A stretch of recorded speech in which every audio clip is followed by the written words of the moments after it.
AS alone, you can't score an A star. With AS, there are many applicants, too many. So that's why they marking and the curve becomes difficult to score high grades.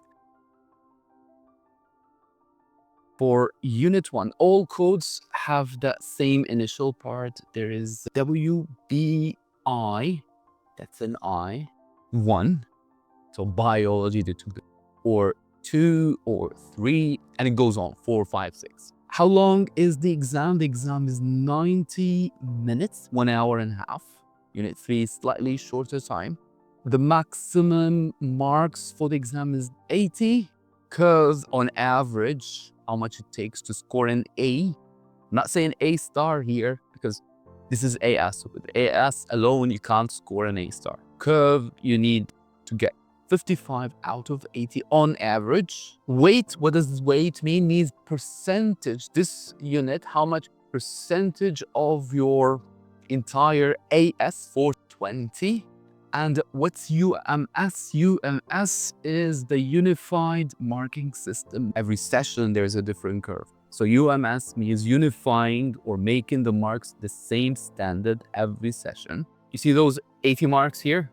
55 you scored, they'll be converted using like a formula into a UMS. So the entire UMS for AS is 300.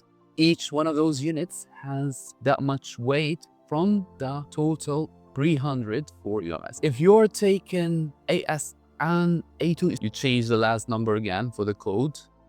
The time is slightly longer, you see them. The maximum mark per exam is slightly more, 10 more marks, meaning the exam is a bit longer there. It's not difficult. I encourage students to take A2 if they've already started AS, because look, with AS, there are many applicants, too many. So that's why they marking and the curve becomes difficult to score high grades. But with A2 is like the complete opposite. Fewer applicants, the content, they're more interesting, but the grading and the curve is better when it comes to A2. The weight here, because if you're taking AS and A2, it becomes like this. So this comes 20%, 20%, 10%. Why? Because now there's another 300 total marks for A2 here. 20, 20, and 10. So together, you've done this and that. This becomes A-level biology.